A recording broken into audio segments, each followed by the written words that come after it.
Aska menggenggam jari-jari Mira begitu erat. Wanita itu masih sangat lemah kendati sudah 1 jam siuman dari pingsannya. Ia belum banyak bicara dan tatapannya seolah kosong. Dokter mengatakan bahwa pingsan pada ibu hamil itu hal yang normal. Sistem kardiovaskular atau jantung pada ibu hamil mengalami banyak perubahan. Jantung berdetak lebih cepat dan jumlah darah dalam tubuh bertambah 30-50%. Kondisi ini mengakibatkan pembuluh darah membesar, sehingga tekanan darah akan menurun secara bertahap untuk sementara waktu. Tubuh ibu hamil mampu beradaptasi dengan perubahan, tapi ada saatnya tubuh tidak bisa menyesuaikan, sehingga aliran darah ke otak akan terganggu. Hal inilah yang menyebabkan ibu hamil pingsan karena otak tidak cukup menerima aliran darah dan oksigen. Dokter juga mengatakan bahwa Mira memiliki tekanan darah yang rendah. Hal ini turut menjadi pemicu. Dokter menyarankan Mira untuk bed rest sampai kondisinya benar-benar pulih. Mengonsumsi makanan bergizi terutama yang mengandung zat besi. Hindari kopi dan teh. Minum air putih minimal 2 liter per hari. Istirahat yang cukup, jangan sampai kelelahan, dan mengelola stres dengan bijak. Kondisi psikis juga mempengaruhi. Penting untuk ibu hamil untuk tidak stres atau cemas berlebihan. Aska merasa sangat bersalah karena kehilangan banyak waktu untuk menjaga Mira. Ia juga merasa bersalah karena beranggapan Mira tertekan dan stres akibat ulahnya. Laki-laki itu ingin memberikan lebih banyak waktu dan perhatian untuk Mira. Aska mencium tangan Mira berulang lalu dilanjut dengan kecupan di perut Mira. Ia usap perut itu dengan lembut. "Baik-baik di dalam ya, Dek. Jagain Mama. Dedek harus kuat bareng-bareng sama Mama." Sorot mata Mira berkaca. Ia terharu melihat Aska begitu lembut memperlakukannya. Ada kekhawatiran yang seolah mendominasi mimik wajah Aska. Tindak tanduknya tak bisa menutupi kecemasan yang dirasakan. Dua pasang mata itu beradu. Mira tak mengucap sepatah kata pun, tapi matanya seakan bicara banyak hal. "Pulanglah bersamaku dan menikahlah denganku," ucap Aska tegas dengan pendar mata yang menghujam hingga ujung terdalam netra Mira. Mira tak merespons meski hatinya bergetar hebat mendengar penuturan Aska. "Anak ini adalah anakku juga. Aku juga berhak untuk membesarkannya." Aska memandangi perut Mira yang tertutup kerudung. Mira menghembuskan nafas pelan. "Secara biologis, anak ini memang anakmu. Tapi berdasarkan syariat, anak ini tidak bisa dinasabkan padamu. Aku ingat isi kajian kemarin yang membahas tentang anak hasil perzinahan. Apabila seorang perempuan single berbuat zina dan hamil, maka anak hasil zina itu akan dinasabkan pada ibunya, bukan pada ayahnya. Karena itu si anak tak berhak mendapat warisan dari ayahnya. Jika anaknya perempuan, kelak ketika ia akan menikah, maka yang menjadi wali nikahnya adalah wali hakim. Anak hasil zina juga tidak wajib dinafkahi oleh ayahnya. Jadi ada 4 hal yang terputus: nasab, waris, kewalian, dan nafkah. Akan tetapi hubungan mahram tetap ada, tidak terputus. Karena bagaimanapun juga, anak itu hasil dari air maninya. Artinya, jika anak itu perempuan, sang ayah haram menikahi anaknya.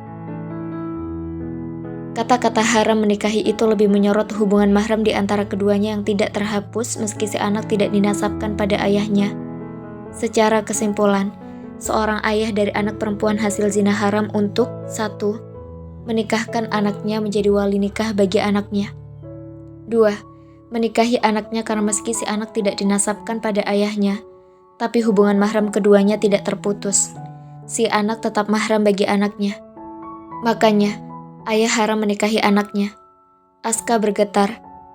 Apa itu artinya Mira tak mengizinkannya bertanggung jawab pada bayi dalam kandungannya? Wati yang duduk di sofa pun membatu. Ia lebih banyak mendengar percakapan Mira dan Aska dengan segala rasa bercampur. Meski perbuatan keduanya terlarang, tapi ia tahu keduanya memiliki kesempatan untuk berbenah dan memperbaiki diri. "Apa artinya kamu menolakku untuk bertanggung jawab? Aturan dalam agama tak akan menghalangiku untuk tetap bertanggung jawab pada anak kita, Mir. Aku akan mengikuti aturan agama untuk tidak mewariskan harta untuknya. Tapi aku masih punya hak untuk memberikan sesuatu di luar warisan, kan? Jika anak kita perempuan, Aku pun akan mengikuti aturan agama untuk tidak menjadi wali nikahnya saat dia dewasa nanti dan hendak menikah. Tapi aku juga punya hak untuk memberinya kasih sayang dan membesarkannya. Nasab memang terputus, tapi ikatan batin antara ayah dan anak tidak akan terputus.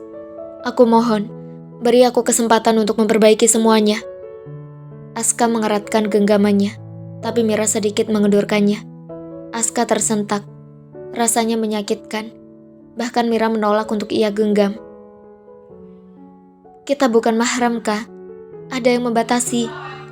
Mira tertunduk. Jujur, ia sangat merindukan pria di hadapannya. Ia rindu pelukan hangat Aska yang menenangkannya. Tapi ia tahu, semua itu tidak boleh dilakukan sebelum dirinya halal untuk Aska. Aska perlahan melepas genggamannya. Ia hormati perubahan sikap Mira yang menjadi lebih religius.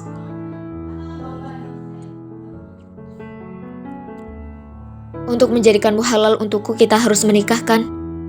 Aska memicingkan matanya. Mira kembali teringat akan kajian yang kemarin ia ikuti tentang hukum menikahi wanita hamil karena berzina. Ada aturan untuk menikahi wanita hamil karena berzina. Menurut ulama Syafi'iyah, wanita hamil boleh dinikahi baik oleh laki-laki yang menghamilinya maupun tidak selama tidak ada dalil yang melarangnya. Menurut ulama Hanabilah, wanita hamil tidak boleh menikah sampai wanita tersebut melahirkan.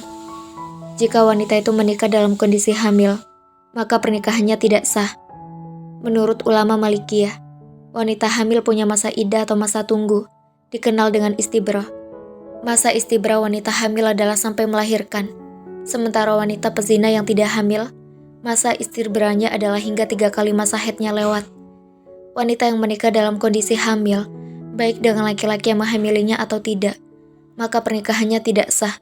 Harus menunggu sampai wanita tersebut melahirkan. Menurut ulama Hanafiyah, wanita hamil sah dinikahi oleh laki-laki yang menghamilinya, tapi tidak boleh kumpul sebelum melahirkan. Mira menjelaskan panjang lebar. Aska mencerna kata-kata yang terlontar itu dalam-dalam. Itu artinya, kita boleh menikahkan jika mengambil salah satu pendapat ulama? Aska mengernyitkan alis. Mira mengangguk. Ia menatap Aska dengan mata yang berembun. Hanya saja aku belum ingin memikirkan pernikahan sampai anak ini lahir. Aku hanya akan menikah jika anakku sudah lahir agar lebih tenang. Pada masa ini, aku ingin belajar agama lebih dalam di pondok. Aska menghormati keputusan Mira.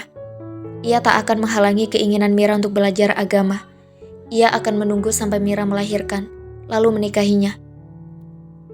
Aku akan menunggumu, tapi aku minta, tolong jaga hatimu hanya untukku, dan berjanjilah untuk menikah denganku setelah anak kita lahir. Ada pengharapan yang begitu besar tercetak di kedua bola mata laki-laki itu. Mira masih membisu. Ia sadar, hati dan cintanya masih utuh untuk Aska.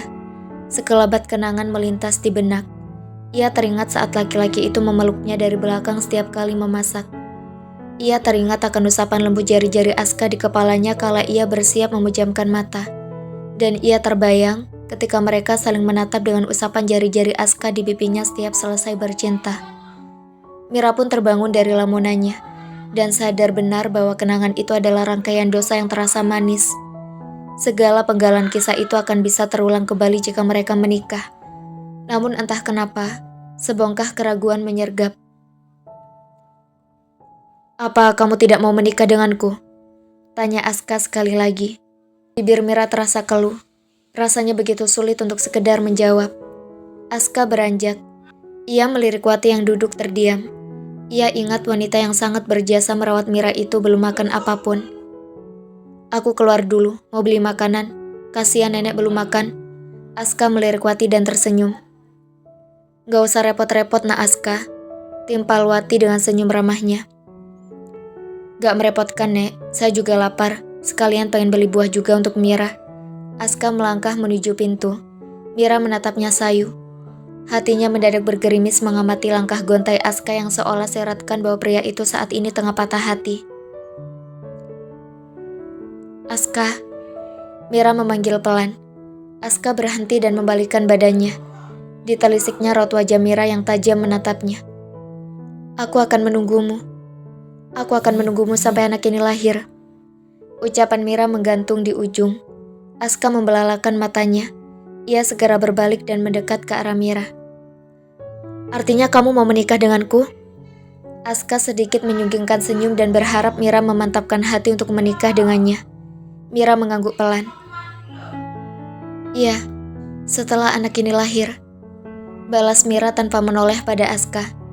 Wajahnya tersipu dengan semburat merah memoles pipinya. Ia bisa merasakan ketulusan Aska dan ia akan memberikan Aska kesempatan untuk menjadi suami dan ayah yang baik. Anaknya membutuhkan kasih sayang seorang ayah. Aska tak mampu menyembunyikan kebahagiaannya. Refleks ia membuka tangannya lebar-lebar hendak memeluk Mira, dan bahkan ia bersiap untuk mencium bibir Mira. Tapi wanita itu segera mencegahnya. Ia tempelkan jari-jarinya di bibir Aska. "Belum halal, kendalikan dirimu Aska." Lagi-lagi Mira tersipu. Aska tertawa kecil. "Maaf, kelupaan. Saking senangnya aku sampai lupa." Sementara itu Wati tak berani memandangi dua insan yang tengah kasmaran itu. Ia teringat akan kenangan indahnya bersama almarhum suaminya. Saat Aska melangkah keluar untuk membeli makanan, Mira masih saja tersipu, seolah baru saja jatuh cinta pada Aska. Padahal ia sadar telah mencintai laki-laki itu bahkan sejak sebelum dirinya dinyatakan positif hamil. Mira mengusap perutnya. Ia berharap keputusan yang ia ambil adalah yang terbaik untuknya dan bayinya.